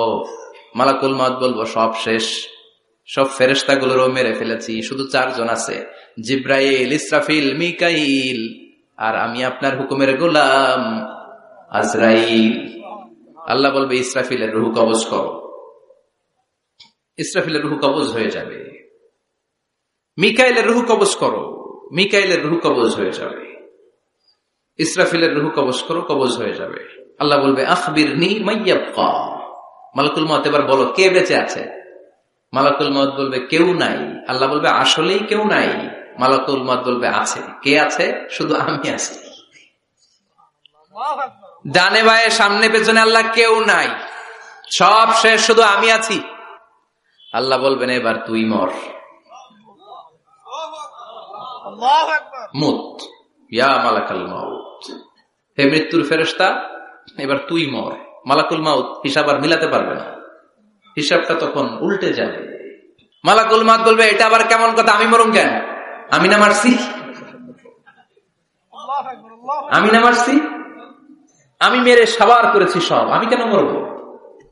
আল্লাহ বলবেন মালাকুল মউত এটাই তো বিধান, কুল্লু নাফসিন যায়িকাতুল মাউত, দুনিয়ার প্রত্যেককেই মৃত্যুর স্বাদ নিতে হবে রে মালাকুল মউত। যদিও তুমি মেরেছ, সবাইকে তুমি মেরেছ, এখন তোমার মরণের পালা, এবার তুমি মরো, কারণ তোমাকেও মরতে হবে, তোমাকেও মরতে হবে। এই কথা শুনে মালাকুল মউতের গায়ে জ্বর এসে যাবে, খিচুনি এসে যাবে, কাঁপুনি ছুটে যাবে, কাঁপতে থাকবে মালাকুল মউত। কি ভয়ঙ্কর দৃশ্যের না জানি অবতারণ হবে সে সময়, কাঁপতে থাকবে মালাকুল মউত। আল্লাহ বলবেন কেঁপে লাভ নাই, ভয় পেয়ে লাভ নাই, জান্নাত জাহান্নামের মাঝ বরাবর একটা জায়গা আছে, ওই জায়গায় যেয়ে দাঁড়াও। মালাকুল মউত ওই জায়গার মাঝখানে যেয়ে দাঁড়াবে আর কাঁপবে। আল্লাহ চিৎকার দিয়ে বলবেন মুত ইয়া মালাকুল মউত, মুত, মরে যা, মরে যা। বলার সাথে সাথে মালাকুল মউত জান্নাত এবং জাহান্নামের মাঝখানে বিকট একটা চিৎকার দিয়ে মরে লাশ হয়ে যাবে। বিশ্বনবী বলেন মালাকুল মউতের ওই দিনের চিৎকারটা এত ভয়ঙ্কর হবে, এত গগন বিদারী চিৎকার সেদিনের চিৎকারটা হবে। দুনিয়ার মানুষগুলো যদি তখনও দুনিয়ায় বেঁচে থাকতো, কিয়ামত হওয়ার জন্য আলাদা করে ইসরাফিলের সিংহায় ফুৎকার দেওয়ার আর দরকার হতো না। মালাকুল মউতের এই চিৎকার শুনে কানের পর্দা ফেটে দুনিয়ার সব মানুষগুলো তখনই মরে যেত। ভয়ঙ্কর চিৎকার হবে। মালাকুল মউত শেষ, এবার সামনে পেছনে ডানে বায়ে উপরে নিচে কেউ নাই, একজন ছাড়া, তিনি কে? আল্লাহ সেদিন হুঙ্কার দিবেন। আল্লাহ বলবেন পৃথিবীর বড় বড় প্রধানমন্ত্রীরা কোথায়, প্রেসিডেন্টরা কোথায়, আইনাল মুলুক, যারা ক্ষমতার দাপট দেখিয়েছে তারা আজকে কোথায়? আইনাল বিহার, সাগরগুলো কোথায়? আইনাল আনহার, নদীগুলো কোথায়? নীল নদ, মিসিসিপি, মিসৌরি নদ, গঙ্গা নদ, এই নদীগুলো কোথায়? নদগুলো কোথায়? আইনাল আশজার, বড় বড় বট গাছগুলো কোথায়? আইনাল জাবাবেরা, আইনাল মুলুক, অত্যাচারের স্টিম রোলার যারা আমার মুমিন বান্দাদের উপর চালিয়েছে, ওই বেয়াদব গাদ্দার মুনাফিক গুলো কোথায়? ডানে বায়ে কেউ নাই। আল্লাহ একাই হুঙ্কার দিবেন। হুঙ্কার ছেড়ে তিনি বলবেন লিমানিল মুলকুল ইয়াউম, লিমানিল মুলকুল ইয়াউম, who belongs the kingdom today. আজকে ক্ষমতা কার? চিৎকার করে বলেন আজকে ক্ষমতা কার? আল্লাহ নিজেই উত্তরে দিবেন লিমানিল মুলকুল ইয়াউমা লিল্লাহিল ওয়াহিদিল কাহ্হার। আজকে ক্ষমতার মালিক মহাবিশ্বের কেউ নয়, ক্ষমতার মালিক হলেন একজন, তিনি কে? কেউ থাকবে না, সব চলে যাবে, একজন ছাড়া, তিনি কে?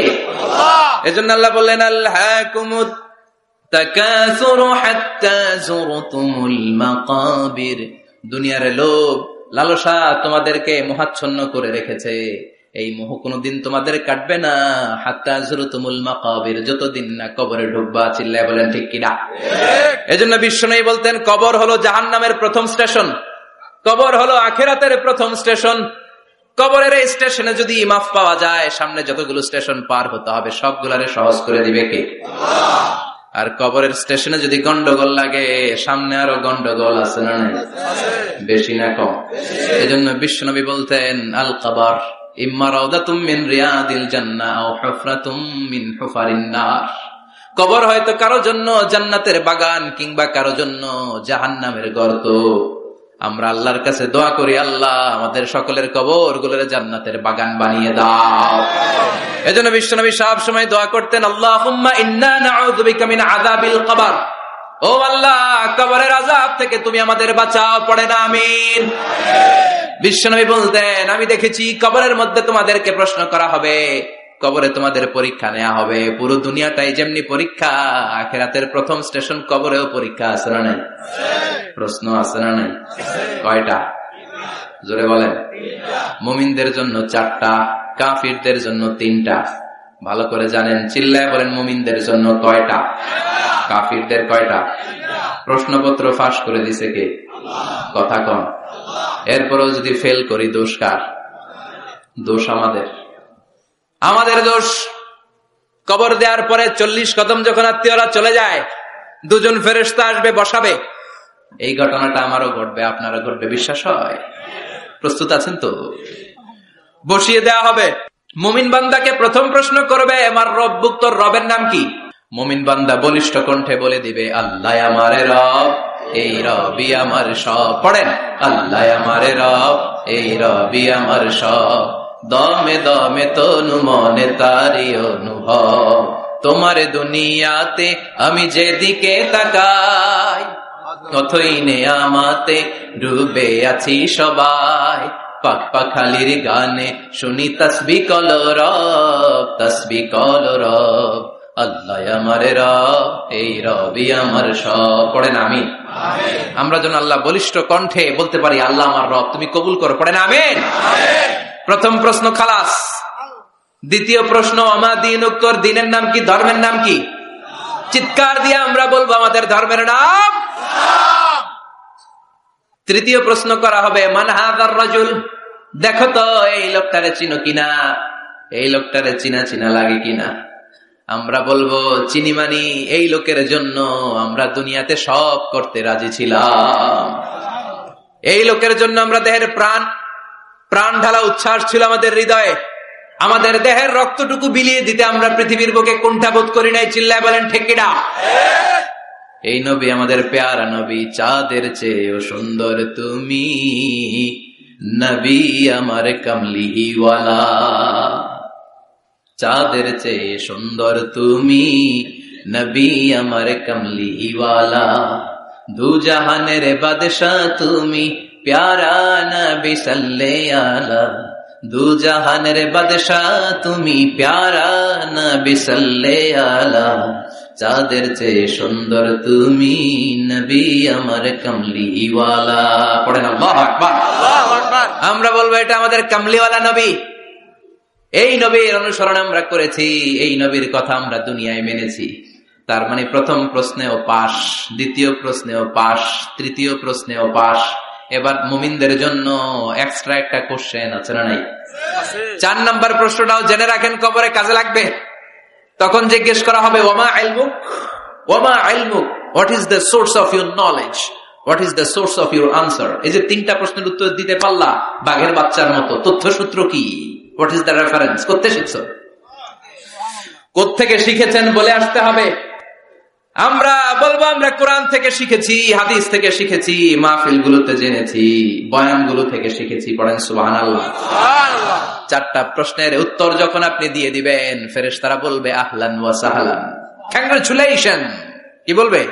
আহলান ওয়া সাহলান, মানে কংগ্রাচুলেশন, খুশ আমদেদ, খুশ আমদেদ, খুশ আমদেদ।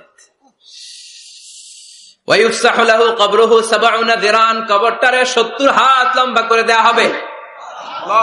ওয়ায়ুফতাহু লাহু বাবুন ইলাল জান্নাহ, জান্নাতের দিকে একটা দরজা সেট করে দেয়া হবে। ওই জায়গা দিয়ে, দরজা দিয়ে জান্নাতের এয়ার কন্ডিশনের ঘরগুলো থেকে ঠান্ডা হিমেল বাতাস আর সুগন্ধ এসে কবরটারে আমোদ করে দিবে। সুবহানাল্লাহ। ওয়ায়ুলবাসু মিন লিবাসিল জান্নাহ, জান্নাতের চমৎকার একটা পোশাক পরিয়ে দেয়া হবে। সুবহানাল্লাহ। আর বলা হবে, নাম কানাউমিল আরুস, বাসর রাতে বর যেমনি কনেকে নিয়ে আনন্দের ঘুম দেয়, তুমিও একটা ঘুম দাও। সুবহানাল্লাহ পড়েন। নাম কানাউমিল আরুস, বাসর রাতে বর যেমনি কনেকে নিয়ে ঘুমাও। মধুর একটা ঘুম আপনার সেদিন হবে। ইসরাফিলের সিঙ্গার আওয়াজ ওই হুইসেল বাজার আগ পর্যন্ত ওই ঘুম কেউ আপনার ভাঙাতে পারবে না। আল্লাহ কবরের 4টা প্রশ্ন, এগুলোর সঠিক উত্তরে দিয়ে জান্নাতের পোশাক পরে আমরাও যেন ঘুমিয়ে থাকতে পারি তৌফিক দাও। আর জোরে পড়ে না আমি। এবার নাস্তিকদের পালা, বামপন্থীদের পালা, রামপন্থীদের পালা, ইসলাম বিরোধীদের পালা, কোরআন বিরোধীদের পালা, নবী বিরোধীদের পালা। ওদের সামনে দুজন ফেরেশতা আসবে, আসওয়াদান আজরাকান। আসওয়াদান আজরাকান, নীলাভ চোখ, কালো দাত্র বর্ণের।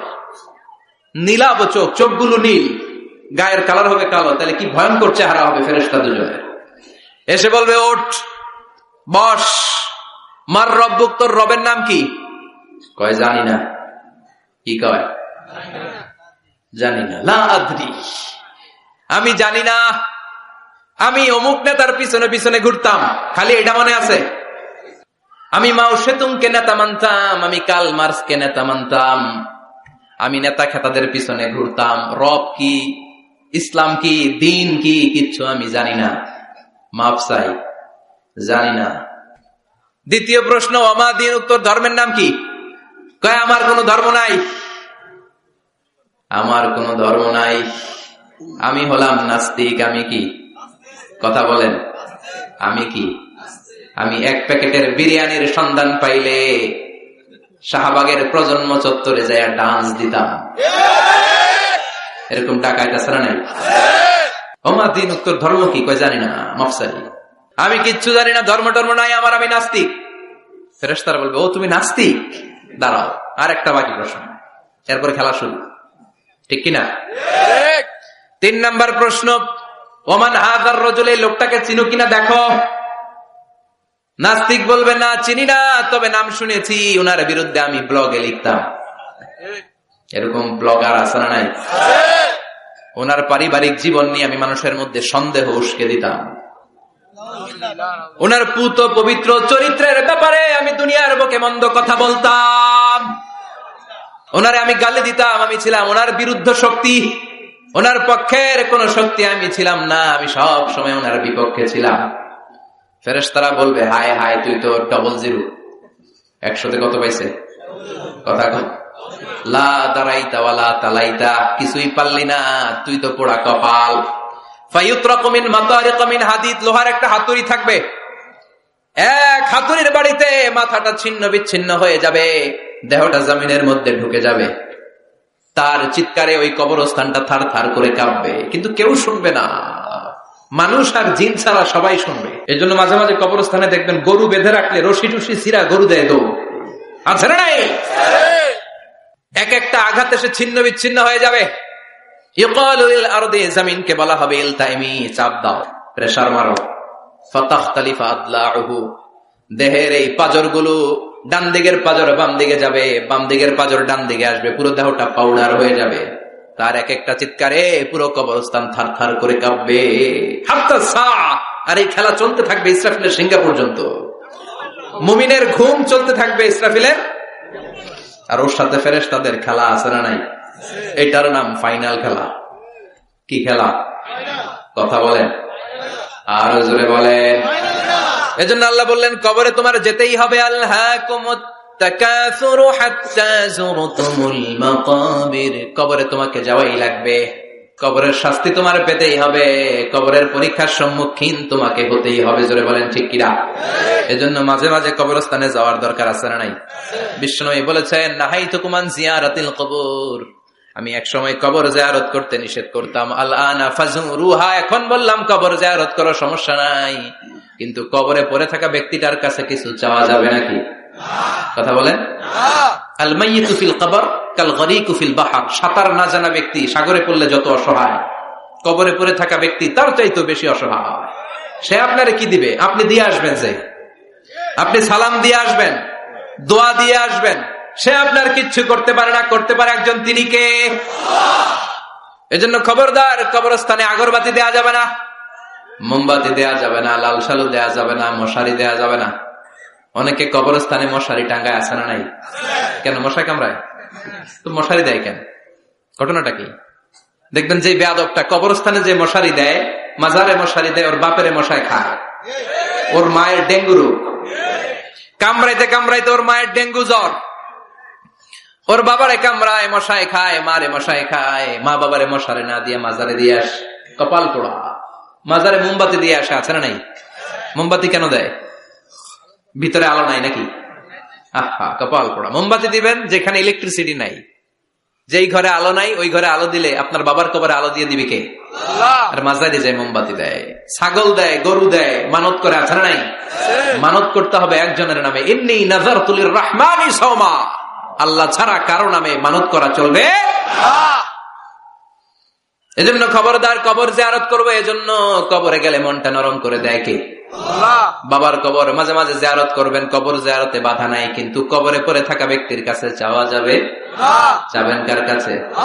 বিশ্বনবীর কবরের সামনে যে যদি কিছু চান, সৌদি আরবের পুলিশ পিটায় মসজিদ থেকে বের করে দিবে। বিশ্বনবীর কবরের সামনে হাত পাতলে হাতে বাড়ি মারে, আছে না নাই? দেখছেন না? বলে অ্যাবাউট টার্ন, পিছনে ঘুরেন, কেবলা তো ওইদিকে, কেবলার মালিক আল্লাহর কাছে চাও, দিতে পারে তো একজন। এজন্য খবরদার, কবরে যাই কিছু চাওয়া যায় না। কবরে জিয়ারত করবেন, যে সালাম দিবেন, কি দিবেন? আসসালামু আলাইকুম আহলা দিয়ার মিনাল মুমিনিন ওয়াল মুসলিমিন ওয়া ইন্না ইনশাআল্লাহু বিকুম লাহিকুন আনতুম লানা সালাফ ওয়া নাহনু লাকুম তাবা ইয়ারহামুল্লাহ আল মুস্তাকদিমিনা মিন্না ওয়াল মুস্তাখিরিন নাসআলুল্লাহ লানা ওয়া লাকুমুল আফিয়া। বিশ্বনবী কবর দেখলে এই লম্বা দোয়াটা পড়তেন, চিল্লায় পড়েন সুবহানাল্লাহ। এর মানে হলো কবরবাসীরা সালাম, আল্লাহ আপনাদের উপরে রহমত করুক, আপনারা নিচে আমি উপরে, তার মানে এই না আমি একদিন আসবো না। সবার গন্তব্য একটা, দ্য সেম ডেস্টিনেশন। আপনারা হয়তো কিছুদিন আগে গিয়েছেন, কিছুদিন পরেই আমরা আসতেছি। কথা বলেন, এটা মাথার মধ্যে ঢুকিয়ে দেয় কে? এজন্য কবর জিয়ারতের দরকার আছে না নাই? এজন্য আল্লাহ বললেন আল্লাহাকুমুত তাকাসুরু হাত্তা যুরতুমুল মাকাবির, দুনিয়ার ভোগের সামগ্রী তোমাদেরকে পাগল বানিয়ে দিয়েছে, কবরে না ঢোকা পর্যন্ত তোমাদের এই গাফলতি কোনদিন শেষ হবে? এরপর আল্লাহ বললেন কাল্লা, নেভার, কখনো না। তোমরা যে ভাবতেছো টাকা পয়সা ক্ষমতা তোমারে বাঁচিয়ে রাখবে, পারবে নাকি? কাল্লা সাউফা তা'লামুন, অচিরেই জানতে পারবা আসল ঘটনা কি। সুম্মা কাল্লা সাউফা তা'লামুন, অচিরেই জানবা কবরের জগৎটা কত ভয়াবহ। এজন্য বিশ্বনবী বলতেন প্রত্যেক নামাজি সালাম ফিরানোর আগে আল্লাহর কাছে 4টা জিনিস থেকে পানা চাবা। কয়টা? 1 হলো কবরের আযাব, 2 হলো জাহান্নামের আযাব, 3 হলো দিন দুনিয়ার ফিতনা, 4 হলো দাজ্জালের ফিতনা। বিশ্বনবী সালাম ফিরানোর আগে পড়তেন আল্লাহুম্মা ইন্না নাউযু বিকা মিন আযাবিল কবর ওয়া নাউযু বিকা মিন আযাবি জাহান্নাম ওয়া নাউযু বিকা মিন ফিতনাতিল মাহইয়া ওয়াল মামাত ওয়া নাউযু বিকা মিন ফিতনাতিল মাসীহিদ দাজ্জাল। পড়েন আমিন। এই দোয়াগুলো পড়ার দরকার আছে না নাই? এরপর আল্লাহ বললেন কাল্লা লাউ তা'লামুনা ইলমাল ইয়াকিন, যেদিন তুমি মৃত্যু নিজ চোখে দেখবা ওই দিন তোমার যে এক্সপেরিয়েন্স হবে, ওয়াজ শুনে সেটা কোনোদিন হবে না। ইয়াকিন 3 ধরনের, একটা ইলমুল ইয়াকিন, মরতে হবে, এটা যখন জানি ইলমুল ইয়াকিন। এবার একদিন সামনে একজনের দেখলাম মরে গেছে, এটা হচ্ছে আইনুল ইয়াকিন, দেখলাম। আর যেদিন নিজে মরবো এটা বলে হাক্কুল ইয়াকিন, ঠিক কিনা? এজন্য আল্লাহ বললেন গোলাম লাতারাবুন্নাল জাহিম, সেদিন কবর তোমরা দেখবা, সেদিন জাহান্নামের টকবগে আগুন তোমরা দেখবা। জাহান্নামের আগুন দুনিয়ার আগুনের মতো নাকি? কথা কন। জাহান্নামের আগুনকে আল্লাহ বলেছে নারুল্লাহ, এটা আল্লাহর আগুন। কার আগুন? গ্যাসের চুলা দিয়ে আমরা ঘরে যে তরকারি পাকাই, যে আগুন দিয়ে, এই আগুন জাহান্নামের আগুন একরকম, 70 গুণ বেশি তেজ। দুনিয়ার আগুন হাতে লাগলে হাত জ্বলে, পায়ে লাগলে পা জ্বলে। জাহান্নামের আগুন দেহের যেখানেই লাগুক না, আগে কলিজাটা জ্বলে যাবে। আগে কোন জায়গাটা জ্বলবে? নারুল্লাহিল মুকদা আল্লাতী তাত্তালিউ আলাল আফইদা, আগে কলিজাটা ছারখার। সেদিন তোমরা সেই ভয়ঙ্কর দোজখ দেখবা। সুম্মা লাতারাবুন্নাহা আইনাল ইয়াকিন, চাক্ষুষ দেখবা। সুম্মা লাতুসআলুন্না ইয়াওমা ইযিন আনিন নাঈম, সেদিন আল্লাহর দেয়া সবগুলো নেয়ামতের ব্যাপারে তোমাদের জিজ্ঞেস করবে কে? লাতুসআলুন্না ইয়াওমা ইযিন আনিন নাঈম। বিশ্বনবী একদিন রাতের বেলা ক্ষুধার্ত, প্রচন্ড ক্ষুধা, ক্ষুধার চোটে ঘর থেকে বের হয়ে দেখে আবু বকরও বাইরে, ওমরও বাইরে। ঘটনা কি? হোয়াট এ কোইন্সিডেন্ট, কেমনে মিলে গেল? বিশ্বনবী বললেন আবু বকর বাইরে কেন? কয় নবী ক্ষুধা। ওমর তুমি তো এই টাইমে বাইরে থাকো না, বাইরে কেন? ঘরে খাওয়ার নাই। বিশ্বনবীর পেটেও খাবার নাই। বিশ্বনবী বললেন, চলো এক আনসারী সাহাবীর বাড়িতে যাই। যে দেখেন সাহাবী বাড়িতে নাই, ফ্যামিলির লোকদের জন্য কুয়া থেকে পানি আনতে গেছে। পানি এনে দেখে বিশ্বনবী আর আবু বকর ওমর দাঁড়ানো। সাহাবী বলে, ও নবী, গভীর রাতে আপনি আমার বাড়িতে এসেছেন, আমার চেয়ে সৌভাগ্যবান এই মুহূর্তে পৃথিবীতে কেউ নাই। ও নবী, কি মেহমানদারি করব? বিশ্বনবী বললেন, যা আছে তাই নিয়ে আসো। সাহাবা খেজুর বাগান থেকে খেজুরের ডাল ভেঙে আনলেন। ওই ডালের মধ্যে বিশ্বনবী কত প্রামাণ্য বর্ণনা দিচ্ছেন। বিশ্বনবী বললেন, খেজুরের ডালে আছে কিছু কাঁচা খেজুর, কিছু পাকা খেজুর। আমরা তিনজন মিলে টানাটানি করে খেতে লাগলাম, ক্ষুধায় অস্থির। আমাদের সামনে ছাগল জবাই করা হলো, আগুনে ঝলসে গোশতগুলো দেয়া হলো, তিনজন মিলে ভাগ করে খেলাম। বললাম, আবু বকর, এতক্ষণ ক্ষুধার্ত ছিলা, ক্ষুধা দিছিল কে? এখন তোমার পেটে ক্ষুধা আছে নাকি? কয় নাই। এই নিয়ামত তোমার দিল কে? সুম্মা লাতুসআলুন্না ইয়াউমাইযিন আনিন নাঈম। বিশ্বনবী বললেন, ও আবু বকর, এই যে নিয়ামত এই মাত্র খেলা, এই নিয়ামতের ব্যাপারেও তোমারে জিজ্ঞেস করবে কে? তাইলে প্রতিটি নিয়ামতের ব্যাপারে ইন দ্য ডে অফ জাজমেন্টে প্রশ্ন আছে না নাই? নিয়ামত আল্লাহ আমাদেরকে কম কম দিছে, তাই না? কথা কন, কথা কন।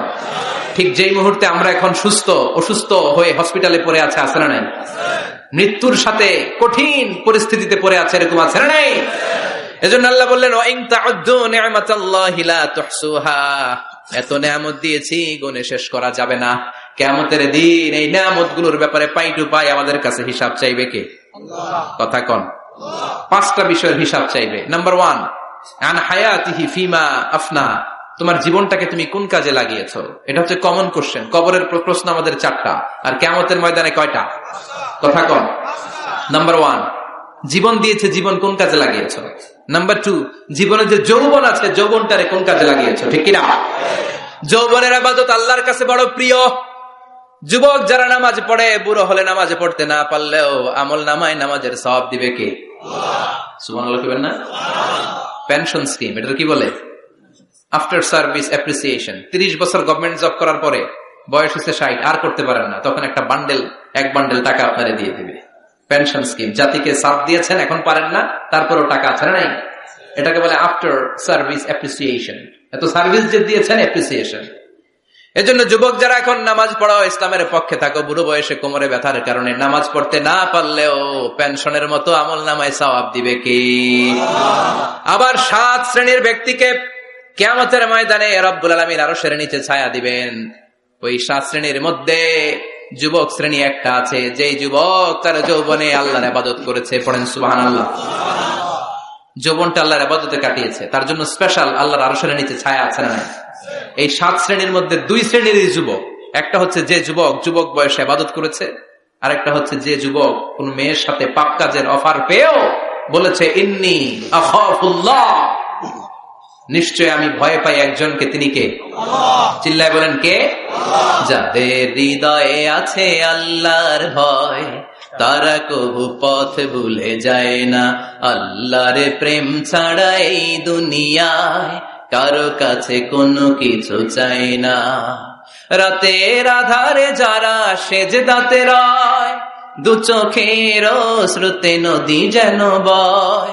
ছলনার হাছানি যতই ডাকুক, পেছনে ফিরেও সে তাকায় না। যাদের হৃদয়ে আছে আল্লাহর ভয়, তারা কবু পথ ভুলে যায় না। ঠিক কিনা? আল্লাহর ভয় অন্তরে থাকার দরকার আছে না নাই? এজন্য এই 5টা প্রশ্নের উত্তর না দিয়ে কোন বনি আদম কিয়ামতের দিন পা নাড়াতে পারবে? আল্লাহ আমরা যেন প্রশ্নগুলোর উত্তর সঠিকভাবে দিতে পারি, তুমি তৌফিক দাও। এজন্য দুনিয়ার মোহে পড়ে থাকা যাবে না, কবরের চিন্তা থাকার দরকার আছে না নাই? কবর নিয়ে ভাবতে হবে। কবর is a reminder for every মুসলিম। এই কবর, গ্রেভিয়ার্ড, কবরস্থানগুলো আমাদের জন্য রিমাইন্ডার। প্রতিদিন অ্যানাউন্স হয়, অমুক এলাকার অমুক ভাই আমাদের মধ্যে দুনিয়ায় নাই, তারপরও আমাদের টনক নড়ে না। ঠিক কিনা? এজন্য আল্লাহ বলেছেন, আলহাকুমুত তাকাসুর, তোদের টনক নড়বে না হাত্তা যুরতুমুল মাকাবির, যতদিন না তোমরা কবরের ভেতরে না ঢুকবে। আমরা যেন কবরের প্রশ্নের জন্য প্রস্তুতি নিতে পারি, কবরের জন্য প্রিপেয়ার থাকতে পারি। আল্লাহ তুমি তৌফিক দাও। আর জোরে পড়েন আমিন। আখিরাতের প্রশ্নগুলো যেন আমরা সুন্দর করে উত্তর করে জান্নাতের অধিকারী হতে পারি। আল্লাহ তুমি তৌফিক দাও। আর জোরে পড়েন আমিন। যতগুলো কথা বললাম কোরআন সুন্নাহর আলোকে বলেছি, বানিয়ে কিছু বলি নাই। তারপরেও আমার মনের অজান্তে কোনো মিস ইনফরমেশন যদি আমার মুখ ফসকে বেরিয়ে যায়, সেগুলো যেন আল্লাহ তাআলা আমাদের স্মৃতিপট থেকে মুছে দেয়। আমরা পড়ি আমিন। সত্য, সুন্দর, কল্যাণকর, হকের পক্ষে যা বলেছি তার সবটুকু প্রথমে আল্লাহ তাআলা আমাকে এবং আপনাদের সবাইকে আমলের তৌফিক দান করুক। আমরা পড়ি আমিন। শীতকালে রাত 12টা তো মানে অর্ধেক রাত শেষ। এত রাত পর্যন্ত আপনারা বসেছিলেন। আল্লাহ আজকের এই মাহফিলটা তুমি আমাদের নাজাতের ওসিলা বানাও। যা শুনলাম যেন আমল করতে পারি তৌফিক দাও। সুবহানাকাল্লাহুম্মা বিহামদিকা আশহাদু আল্লা ইলাহা ইল্লা আনতা আস্তাগফিরুকা ওয়া আতুবু ইলাইক। ইয়া রাব্বি লাকাল হামদু কামা ইয়ানবাগি লিজালালি ওয়াজহিকা ওয়া আযীমি সুলতানিক। লাকাল হামদু বিল ঈমান, লাকাল হামদু বিল ইসলাম, লাকাল হামদু বিল কুরআন। আল্লাহুম্মা লাকাল হামদু কুল্লুহু ওয়া লাকাশ শুকরু কুল্লুহু وإليك يرجع الأمر كله علانيته وسره فأهل أنت أن تحمد وأهل أنت أن تعبد وأنت على كل شيء قدير. لك الحمد حتى ترضى ولك الحمد إذا رضيت ولك الحمد بعد الرضا. لك الحمد حمد الحامدين حمد الشاكرين حمد الذاكرين حمدا يوافي نعمه ويدافع نقمه ويكافئ مزيده. لك الحمد كما ينبغي لجلال وجهك وعظيم سلطانك. اللهم اهدنا فيمن هديت وعافنا فيمن عافيت وتولنا فيمن توليت وبارك لنا فيما أعطيت وقنا واصرف عنا برحمتك شر ما قضيت إنك تقضي بالحق ولا يقضى عليك. اللهم لا تدع لنا ذنبا في مقامنا هذا إلا غفرته ولا دينا إلا قضيته ولا مريضا إلا شفيته ولا مجاهدا في سبيلك إلا نصرته ولا حاجة من حوائج الدنيا إلا وفيتها يا الله. اللهم اجعل القرآن العظيم ربيع قلوبنا ونور صدورنا وجلاء أحزاننا وذهاب همومنا وغمومنا واجعله شفيعنا يوم الحساب وارزقنا تلاوته آناء الليل وأطراف النهار. ربنا ظلمنا أنفسنا وإن لم تغفر لنا وترحمنا لنكونن من الخاسرين. ربنا آتنا في الدنيا حسنة وفي الآخرة حسنة وقنا عذاب النار. রব্বুল আলামিন আমাদের হাতগুলো তুমি কবুল আর মঞ্জুর করে দাও। আমাদের জীবনের সব গুনাহ তুমি মাফ করে দাও। আমাদের গুনার কোনো শেষ নাই, সীমা নাই। আমাদের গুনার কোনো শেষ নাই, সীমানা নাই। রব্বুল আলামিন আমরা গুনাহগার, গুনাহ আমাদের বেশুমার। আমাদের গুনাহ যত বড়ই হোক তোমার রহমান নামের দরিয়া তার চাইতেও বড়। রব্বুল আলামিন আমাদের সব গুনাহগুলোকে মাফ করে দিয়ে আমাদেরকে মাসুম বানিয়ে দাও। আজকের মাহফিলটারে কবুল আর মঞ্জুর করে দাও। যারা টাকা দিয়ে, পয়সা দিয়ে, বুদ্ধি আর পরামর্শ দিয়ে মাহফিলটারে সার্থক করলো, আল্লাহ মাহফিলটারে নাজাতের ওসিলা বানাও। আমার যুবক ভাইদেরকে তুমি কবুল করে নাও। তারা যদি ইসলামকে মানে বাংলাদেশে ইসলাম প্রতিষ্ঠা আমাদের জন্য সহজ হয়ে যাবে। আমার প্রত্যেকটা যুবক ভাইদেরকে সৈয়দনা হামজার মতো, ওমরে ফারুকের মতো কবুল করে দাও।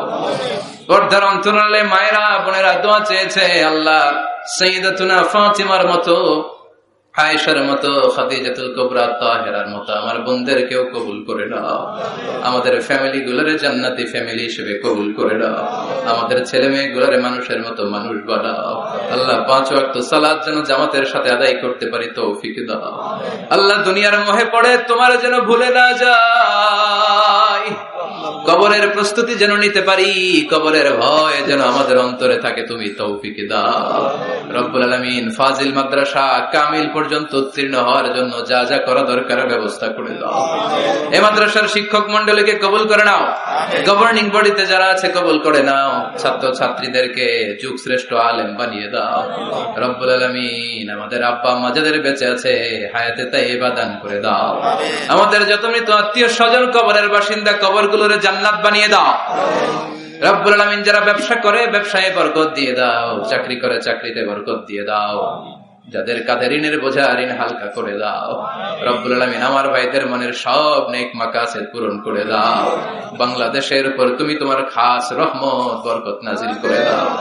নেয়ামত দিয়ে তুমি আমাদের জীবনটারে ধন্য করেছো রে মাওলা। তোমার নেয়ামতের শুকরিয়া কোন ভাষায় আমরা করব, এই সুন্দর ভাষা তোমাদের জানা নাই। তোমার সবগুলো নেয়ামতের শুকরিয়া করলাম, তুমি কবুল করে দাও। রব্বুল আলামিন যতদিনে বাঁচব এই দুনিয়ার বুকে তোমার গোলামের মতো বাঁচার তৌফিক দাও, সব সময় হকের পক্ষে, ইসলামের পক্ষে, কোরআনের পক্ষে থাকার তৌফিক দাও রব্বুল আলামিন। কয়দিনের হায়াত নিয়ে দুনিয়ায় আমরা এসেছি জানি না, যতদিন বাঁচবো হকের পক্ষে কথা বলার তৌফিক দাও। আর এই ক্ষণস্থায়ী দুনিয়ার মায়াজাল ছিন্ন করে যেদিন ওই আখিরাতের দিকে পরপারে পাড়ি জমাবো, ওই অন্তিম কালে বিদায়ের মুহূর্তে জীবন সায়ান্নে তোমার বিশ্বনবীর নূরানী চেহারাটা দেখে দেখে ওই মধুর কালিমাটুকু জপতে জপতে আমরা ঈমান নিয়ে যেন সবাই বিদায় নিতে পারি। লা ইলাহা ইল্লাল্লাহু মুহাম্মাদুর রাসূলুল্লাহ। নিয়মিত ইউটিউব ভিডিও দেখতে সাবস্ক্রাইব করুন। নতুন নতুন ভিডিও পেতে ঘন্টা বাটনটি চাপুন।